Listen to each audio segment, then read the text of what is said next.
आज हमारे पास ट्रेनिंग पे एक 5 इयर्स ओल्ड लैब्राडोर है। इसको वॉक पे बहुत ज्यादा पुल करने की हैबिट है। प्रैक्टिस मेक्स मैन परफेक्ट, तो वही करना है हमने। घूमने चले, let's go for a walk. कोई भी इस टाइप के वर्ड्स हम बोलते हैं अपने डॉग को, तो हमारा डॉग एसोसिएट करता है वो वर्ड। स्टॉप।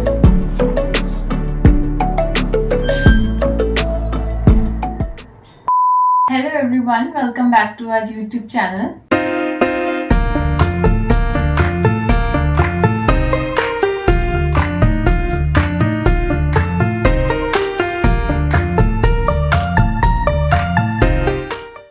आज हमारे पास ट्रेनिंग पे एक 5 इयर्स ओल्ड लैब्राडोर है। इसका नाम बडी है और इसको वॉक पे बहुत ज्यादा पुल करने की हैबिट है, जिस वजह से इसके जो ओनर्स हैं उनको वॉक पे इसको हैंडल करने में मुश्किल हो जाती है। तो अगर आप भी ऐसे ही प्रॉब्लम्स फेस करते हैं वॉक पे, तो ये वीडियो आपके लिए काफी हेल्पफुल रहेगी। इस वीडियो को देख के आप खुद ही अपने डॉग को ट्रेन कर सकते हैं लीश पे अच्छे से वॉक करने के लिए। ये वीडियो थोड़ी सी डिटेल्ड रहेगी, तो बिना स्किप करे ये वीडियो आप एंड तक जरूर देखना।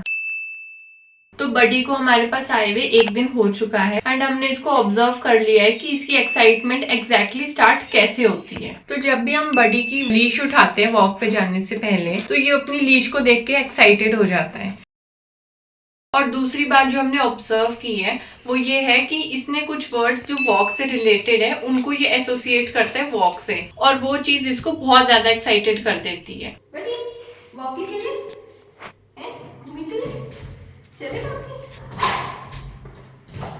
तो अब आप इस क्लिप में देख सकते हैं कि जैसे ही मैंने बडी की लीश उठाई है और कुछ वर्ड्स इसको बोले हैं, तो ये काफ़ी ज़्यादा एक्साइटेड हो जाता है और जंप करने लग जाता है एंड अपनी लीश को मुंह में पकड़ लेता है।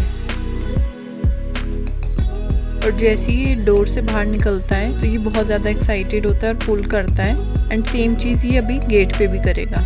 गेट से निकलने के बाद ये इतना ज़्यादा हाइपर हो जाता है कि इसको कंट्रोल करना मुश्किल हो जाता है एंड फिर ये पूरी वॉक पे ऐसे ही पुल करते करते चलता है। अब जैसे यहाँ पे एक ट्रक आ रहा है आगे से और आपका डॉग अगर आपके कंट्रोल में नहीं है और वो आपको नहीं सुन रहा है, तो ऐसी सिचुएशन काफ़ी डेंजरस भी हो सकती है।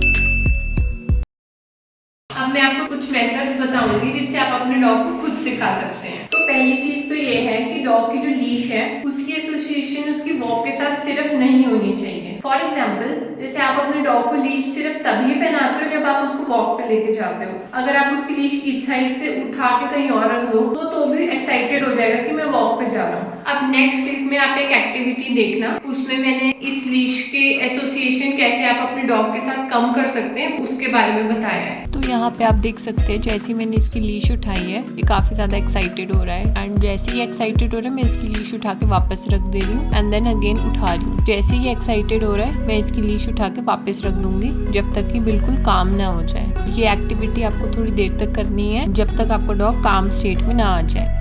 ये एक्टिविटी आपको मल्टीपल टाइम्स करनी है। वॉक से पहले तो आपको करनी है एंड उसके अलावा भी आपको इसको प्रैक्टिस करते रहना पड़ेगा।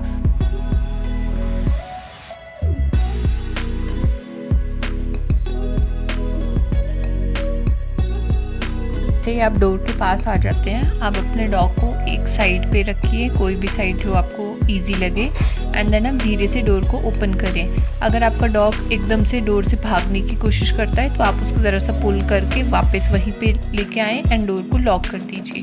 जब आपका डॉग आराम से डोर ओपन हो जाता है और उस पर वेट करता है 2-3 सेकेंड्स और वो अपने आप से बाहर नहीं निकलता है, उस टाइम पे आपने उसको आराम से बाहर लेके जाना है। इस एक्टिविटी से आपके डॉग में पेशेंस आएगी, जिस वजह से कभी भी अगर डोर या गेट खुला हुआ भी हो तो वो आपको एकदम से पुल करके बाहर नहीं लेके जाएगा एंड ओवरऑल भी उसकी वॉक पे एक्साइटमेंट कम होनी स्टार्ट हो जाएगी।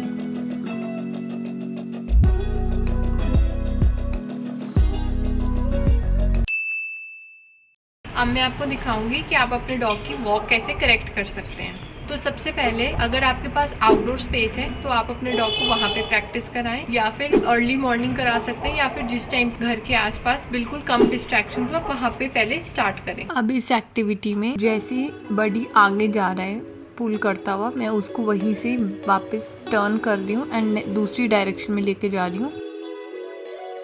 अगर वो फिर से पुल कर रहा है तो मैं उसको दोबारा से दूसरी डायरेक्शन में लेके जा रही हूँ।